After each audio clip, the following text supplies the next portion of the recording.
संपूर्ण राज्याचे लक्ष लागून राहिलेली 32वी ठाणे महापौर वर्षा मॅरेथॉन यंदा रविवारी 30 ऑगस्ट 2026 रोजी रंगणार आहे. प्रशासकीय राजवटीनंतर होणाऱ्या या महापौर वर्षा मॅरेथॉनमध्ये ठाणेकरांसह राज्यातील जास्तीत जास्त नागरिकांनी उत्स्फूर्तपणे सहभागी व्हावे असे आवाहन महापौरांनी केले आहे.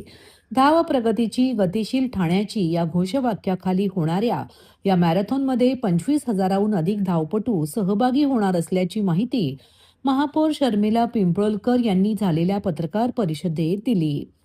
या पत्रकार परिषदेस नौपाडा कोपरी प्रभाग समिती अध्यक्ष मिनल संखे, उथळसर प्रभाग समिती अध्यक्ष नारायण पवार, दिवा प्रभाग समिती अध्यक्ष दीपक जाधव, शिवसेना गटनेते पवन कदम, राष्ट्रवादी काँग्रेस पार्टीचे गटनेते अभिजित पवार, नगरसेवक बाबाजी पाटील, अतिरिक्त आयुक्त 1 मनीष जोशी, अतिरिक्त आयुक्त 2 प्रशांत रोडे, उपायुक्त मिनल पालांडे, अभिनेते व निर्माते मंगेश देसाई आदी उपस्थित होते. पत्रकार परिषदेपूर्वी 32व्या ठाणे महापौर वर्षा मॅरेथॉनच्या टीझरचे लोकार्पण महापौर शर्मिला पिंपळकर यांच्या हस्ते अभिनेते निलेश साबळे व आदिनाथ कोठारे यांच्या उपस्थितीत करण्यात आले. तसेच स्पर्धकांना देण्यात येणाऱ्या टी शर्ट व मॅरेथॉनच्या सन्मान चिन्हाचे अनावरण करण्यात आले. मॅरेथॉनचे उद्घाटन सकाळी 6 वाजता राज्याचे उपमुख्यमंत्री एकनाथ शिंदे यांच्या हस्ते होणार आहे. शालेय विद्यार्थ्यांपासून ज्येष्ठ नागरिकांपर्यंत विविध वयोगटांसाठी या स्पर्धेचे आयोजन करण्यात आले आहे. यंदाही 21 किलोमीटर पुरुष व महिला, 18 वर्षावरील पुरुष 10 किलोमीटर आणि 18 वर्षावरील महिला 10 किलोमीटर या प्रमुख गटांसाठी टाइम टेक्नॉलॉजीचा वापर करण्यात येणार आहे. स्पर्धकांच्या वेळेची अचूक नोंद ठेवण्यासाठी या तंत्रज्ञानाचा उपयोग होणार आहे. ठाणे महापौर वर्षा मॅरेथॉन स्पर्धा ही गेली 6 वर्षानंतर पुन्हा एकदा चांगल्या दिमाखामध्ये आयोजित करण्याचा संकल्पना खरं तर महाराष्ट्राचे उपमुख्यमंत्री एकनाथजी शिंदे साहेब यांच्या मार्गदर्शनाखाली होतच असते. तसेच सतीश प्रधान महापौर यांच्या अध्यक्षतेखाली पहिली वर्षा मॅरेथॉन स्पर्धा घेतली गेली. त्याच्यानंतर मला वाटतं आज आपण पुन्हा एकदा 32वी वर्षा मॅरेथॉन स्पर्धा 2026 मध्ये आयोजित केलेली आहे, जी माझ्या अध्यक्षतेखाली संपन्न होणार आहे. मला वाटतं खूप चांगल्या पद्धतीचं नियोजन आपण या वर्षा मॅरेथॉन स्पर्धेचं केलेलं आहे. सर्वात मोठी स्पर्धा ही 21 वर्षातील वयोगटातील पुरुष आणि महिला यांच्याकरता होणार आहे. त्याच्यानंतर 16 वर्षावरील 10 किलोमीटर आणि 18 वर्षावरील 10 किलोमीटर, त्याचप्रमाणे 5 किलोमीटर 15 वर्षाखालील मुले मुली आणि 3 किलोमीटर 12 वर्षाखालील मुले मुली, तसेच ज्येष्ठ नागरिकही या स्पर्धेमध्ये सहभागी होणार आहेत. ठाणे महानगरपालिकेचे सर्व अधिकारी कर्मचारी सहभागी होणार आहेत. त्याच प्रकारे रन फॉर फन यामध्ये प्रत्येक वयोगटातील स्पर्धकांनी भाग घेतला जाईल आणि त्याच पद्धतीने मला वाटतं तुम्ही सर्व पत्रकार बंधूंनीही याच्यामध्ये मोठ्या प्रमाणात सहभागी व्हावे अशीही मी आशा व्यक्त करते. आणि ही वर्षा मॅरेथॉन महापौर स्पर्धा खूप चांगल्या पद्धतीने आपण सर्वांनी साजरी करूया. महाराष्ट्र राज्याचे उपमुख्यमंत्री एकनाथजी शिंदे साहेब यांच्या मार्गदर्शनाखाली ही स्पर्धा होत असतेच आणि याचं उद्घाटनही त्यांच्या हातून सकाळी 6 वाजता होणार आहे. तसेच त्यांच्या पत्नी लताताई शिंदे याही आपल्या या कार्यक्रमाला आवर्जून येणार आहेत. पण त्यांनी मला आवर्जून म्हणजे सांगितलं आहे की मला यायचंच आहे. जरी त्यांची तब्येत ठीक नसली तरी सुद्धा त्यांनी मला फोन करून सांगितलं आहे की ही स्पर्धेला मी गेल्या वर्षी पण होते आणि या वर्षीही त्यांनी आमंत्रण मला द्यायला सांगितलं आणि त्याप्रमाणे आम्ही त्यांना आमंत्रित करायला गेलो होतो. आणि अशा प्रकारे ही वर्षा मॅरेथॉन स्पर्धा खूप चांगल्या पद्धतीने होणार आहे. प्रत्येक वयोगटातील नागरिकांचं, स्पर्धकांचं इथे काळजी घेतली जाणार आहे. प्रत्येक जागोजागी सर्व ठिकाणी आरोग्य सेवा दिली जाणार आहे. खाण्यासाठी खाद्यवस्तू ठेवलेल्या आहेत. सर्व पक्षीय नगरसेवक त्याचप्रमाणे सर्व सर्व आपले कार्यकर्ते हेही इथे 57 स्पॉट्स आयोजित केलेले आहेत. ज्या ठिकाणावरून धावपटू धावणार आहेत त्या ठिकाणी जी व्यवस्था केलेली आहे त्या ठिकाणी चांगल्या पद्धतीची सेवा त्या स्पर्धकांना मिळाली जाईल याची काळजी घेतली गेली आहे. आणि अनेक ठिकाणी खड्डे देखील पडलेले आहेत. या खड्ड्यांसंदर्भात किंवा मेट्रोचं देखील कामं आहेत, या संदर्भात प्रशासनाला काय मला वाटतं ज्या वेळेला ही स्पर्धा घेण्याचं आयोजित ठरलं त्याच वेळेला आपण लगेच एक बैठक घेतली अधिकाऱ्यांसमवेत आणि आपण दौरा पण केला होता. MMRDच्या अधिकाऱ्यांसमवेत आपण बैठक घेतली आणि मला वाटतं ज्या दिवशी 30 ऑगस्टला ही मॅरेथॉन स्पर्धा असेल त्यावेळेला सर्व नियोजन एकदम नियोजनबद्ध असेल. दादा, दात घासताय ना, मग पाणी का वाया घालवताय? ताई, भांडी घासा नाहीतर फोन पहा, पण नळ का चालू ठेवलाय? अंघोळ झाली ना करून, मग शॉवर चालूच. कपडे धुताय पण पाणी वाया जातंय, त्याचं काय? गाडी अशी धुताय आणि उद्या पाणी कायमचं संपलं तर? पाण्यासाठी किती जणांची वणवण होते. कित्येक कुटुंबांना तर पाणी मिळतही नाहीये. पाणी बोलत नाही, पण आपण त्याची किंमत जाणली पाहिजे. पाण्याचा अपव्यय टाळा, परिस्थिती भीषण होऊ शकते. प्रत्येक थेंब जपा, पाणी वाचवा. पाणी ही निसर्गाची देणगी आहे. पाणी निर्माण करता येत नाही. पाण्याची बचत हीच पाण्याची निर्मिती. ठाणे महानगरपालिकेतर्फे जनहितार्थ जारी. ठाणे शहरात भटक्या कुत्र्यांचा वावर मोठ्या प्रमाणात वाढला असून नागरिकांवरील हल्ल्यांमुळे जीवितहानीच्या घटना घडत आहेत. श्वानप्रेमी आणि नागरिकांमध्ये वाद होत आहेत.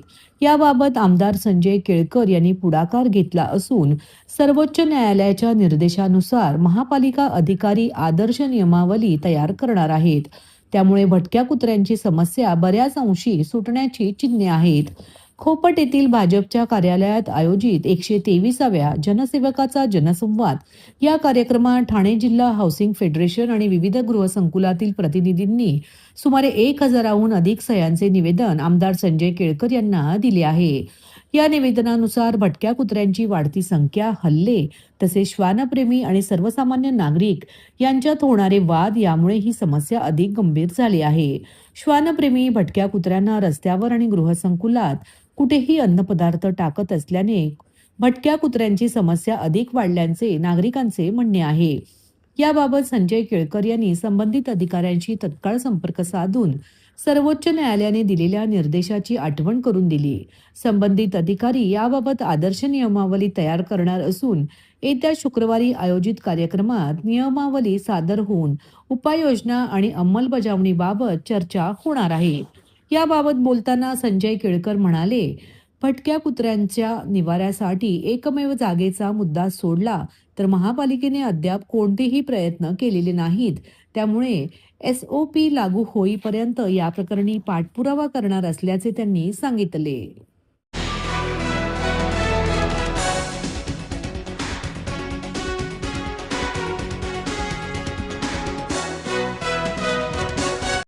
शिवसेना महिला आघाडीच्या वतीने तसेच माजी महापौर आणि नगरसेविका मीनाक्षी शिंदे यांच्या आयोजनातून खेळ मंगळागौरीचा 2026 हा भव्य सांस्कृतिक कार्यक्रम ठाण्यातील कडकरी रंगायतन येथे उत्साहात संपन्न झाला. पारंपरिक मंगळागौरीचे खेळ, लावणी, संगीत आणि मनोरंजनाच्या कार्यक्रमांनी उपस्थित महिलांमध्ये उत्साहाचे वातावरण निर्माण झाले. महाराष्ट्राची समृद्ध लोकपरंपरा आणि संस्कृती जपण्याच्या उद्देशाने आयोजित करण्यात आलेल्या या कार्यक्रमाला महिलांचा मोठा प्रतिसाद मिळाला. पारंपरिक मंगळागौरीच्या खेळांमध्ये महिलांनी उत्स्फूर्त सहभाग घेतला. यावेळी मराठी अभिनेत्री दीपाली सय्यद, ठाण्याच्या महापौर शर्मिला पिंपळकर तसेच लावणी नृत्यांगना कांचन शिंदे यांची प्रमुख उपस्थिती होती.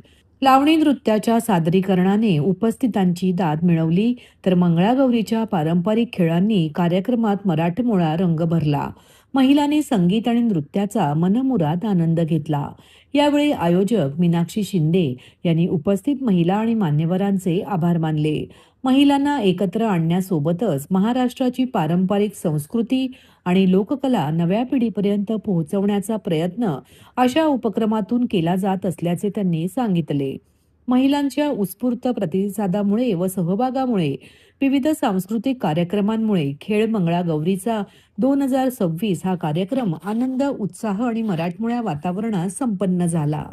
दरवर्षी शिवसेनेच्या तर्फे खेळ मंगळागौरीचं आयोजन करण्यात येतो आणि मला असं वाटतं उत्स्फूर्त असा प्रतिसाद महिलांकडून मिळालेला आहे. एक आगळी वेगळी मंगळागौर शिवसेनेच्या वतीने दरवर्षी केली जाते.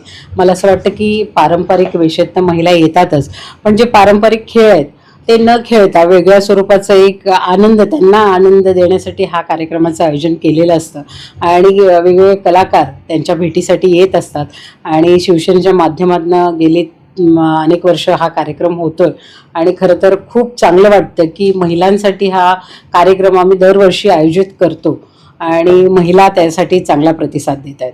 महिलांच्या कलागुणांना वाव मिळण्यासाठी तुम्ही हे व्यासपीठ ठेवलं जातं. मला असं वाटतं महिलांच्या कलागुणांना वाव मिळण्यासाठी नाही, त्यांना एक आनंद, कारण महिला नेहमीच शिवसेनेच्या माध्यमातून प्रत्येक मोर्चा मीटिंगसाठी सहभागी होत असतात, पण त्यांना विरंगुळ्यासाठी मला असं वाटतं की श्रावणामध्ये प्रत्येक महिलेला काही ना काहीतरी म्हणजे सण साजरे करण्यासाठी त्या उत्सुक असतात आणि त्या माध्यमातून मला असं वाटतं की इथे आल्यानंतर एक वेगळं त्यांना मनसोक्त नाचता येतं, खेळता येतं आणि त्यामुळे आपण शिवसेनेच्या वतीने अशा प्रकारचे मंगळागौर आयोजित करतो.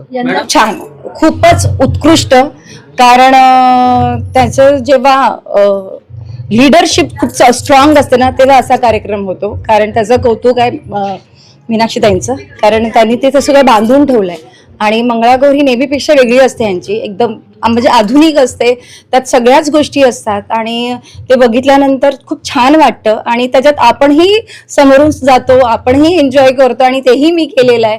त्यामुळे मला खूप मजा आली. खूप छान छान कार्यक्रम होते.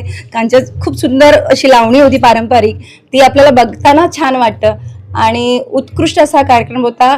ह्या कार्यक्रमाला तोड नाही. शिवसेनेचा कार्यक्रम हा नेहमीच छान असतो, उत्तम असतो आणि उत्कृष्ट असतो. पुरुषांचे जे बॉडी बिल्डिंगचे ते सादर करतात मन जिंकलं सगळ्यांचे काय नाही, हा खरं तर खूप जणांना नवीन वाटतं ताई, की आपण खूप लोकांना माहित नाही की लावणी कशी खेळवल्या जाते. मी थोडी मधली आहे, म्हणजे मी थोडी आधुनिक पण आहे, थोडी जुनी पण आहे माझे विचार. सो आधीच्या ज्या मी लावण्या बघितलेल्या आहेत त्या जशा खेळवल्या जायच्या, त्यांचं जे ऑब्झर्वेशन होतं त्या प्रकारे त्या लावण्या खेळवायच्या. माझं जे ऑब्झर्वेशन आहे, आत्ताच्या पिढीला थोडं कनेक्ट व्हावी पारंपरिक लावणी, अगदीच बोर होऊ नये. आत्ताच्या लोकांना जुन्याच्या गोष्टी माहिती नाहीयेत. सो माझ्या पद्धतीनं कसं खेळवता येईल आणि ते कसं कनेक्ट करता येईल माझ्या लावणी थ्रू, की पारंपरिकतेकडे लोक ओढल्या जातील. जसं आतापर्यंत मी माझ्या वर्कशॉपमध्ये करत आले, 500 पेक्षा जास्त विद्यार्थ्यांना मी घडवलंय पारंपरिक लावणीसाठी. तर ह्या संधी मला स्टेजवरती कसं करतात, पारंपरिक लावणी सादर कशी करतात, कसं सगळ्यांना इन्व्हॉल्व्ह करण्यात येतं आणि कसं लोकांना आपल्या संस्कृतीशी जोडता येईल ह्याचा चान्स मला ताईंनी दिलेला आहे, ह्या इव्हेंटनी दिलेला आहे, शिवसेनेने दिलेला आहे. त्याबद्दल खरंच धन्यवाद. सो माझा प्रयत्न हाच आहे की मी पारंपरिकता जपून कसं लोकांना माझ्या जवळ आणू आणि मी त्यांच्या जवळ जाऊ. पारंपरिक लावणी म्हणजे काय, कशी असते ही बघायची असेल तर गांधीची बघा.